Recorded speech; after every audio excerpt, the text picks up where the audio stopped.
اللہ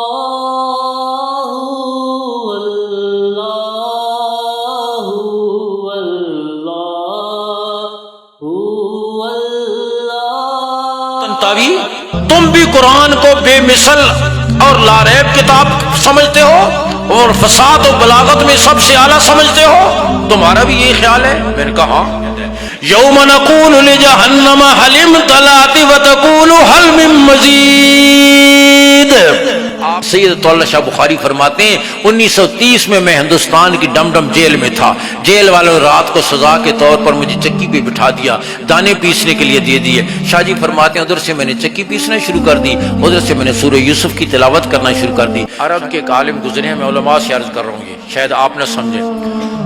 قریب کے زمانے میں علامہ طنطاوی ایک عرب عالم گزرے ہیں، کہتے ہیں میں مستشرقین کے ساتھ بیٹھا ہوا تھا، فضلاء کے ساتھ، ان میں سے ایک مجھے مستشرق کہنے لگا علامہ طنطاوی تم بھی قرآن کو بے مثل اور لاریب کتاب سمجھتے ہو اور فصاحت و بلاغت میں سب سے اعلیٰ سمجھتے ہو، تمہارا بھی یہی خیال ہے؟ میں نے کہا ہاں۔ کہنے لگا میں بڑا حیران ہوا کہ تمہارا بھی عامیانہ قسم کا خیال ہے، یہ تو عام لوگوں کا خیال ہوتا ہے، تم جیسے فاضل بھی اس طرح خیال رکھتے ہیں؟ علامہ طنطاوی کہتے ہیں میں نے کہا کہ یہ تو ابھی چیک کر لیتے ہیں کہ یہ بے مثل ہے یا نہیں ہے۔ علامہ طنطاوی کہتے ہیں میں نے ان سے کہا تم اس جملے کی عربی بناؤ، جہنم بہت وسیع ہے۔ انہوں نے عربی بنائی ان جہنم لوسیعۃ، ان جہنم لفسیحۃ، عربی بنائی۔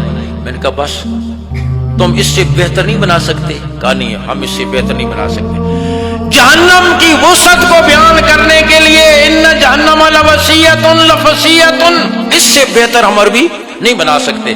میں نے کہا سنو قرآن کیا کہتا ہے، یوم نقول لجہنم هل امتلأت وتقول هل من مزید۔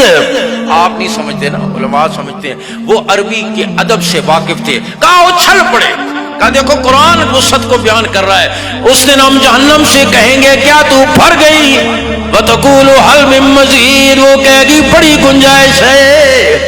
اچھل پڑے، رانے پیٹ ڈالی اور کہنے لگے بے شک قرآن اپنی فصاحت و بلاغت میں بے مثل کتاب ہے۔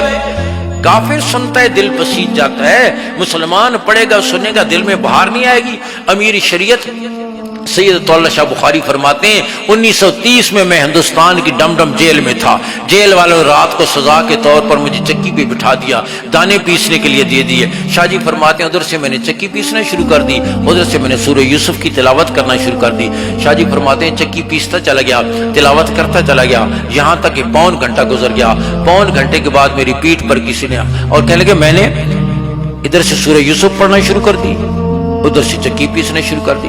شاہ جی فرماتے ہیں رات کا سناٹا، چاند کی چاندنی، کوٹڑی کی خلوتیں، جیل کی سلاخیں، قرآن کی علاوتیں، ادھر سے میں نے چکی پیسنا شروع کی، ادھر ساری دنیا سے کٹ کر میں نے سورہ یوسف کی تلاوت شروع کی، چکی پیستا چلا گیا، تلاوت کرتا چلا گیا، یہاں تک کہ پون گھنٹہ گزر گیا۔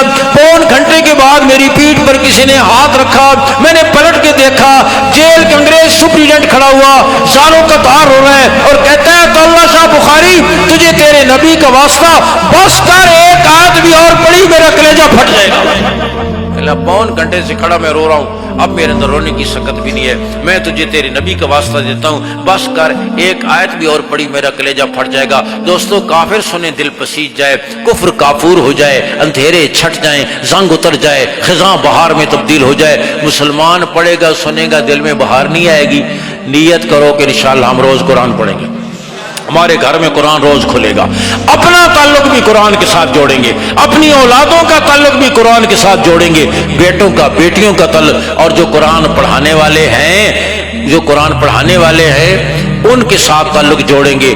اور یاد رکھو اگر دین کو بیچ میں نکال دینا، آخری بات کہہ کے ختم، دین کو اگر بیچ میں نکال دینا تو صرف ڈاکٹری اور انجینئرنگ کوئی کمال کی بات نہیں، یہ جانور بھی کر رہے ہیں۔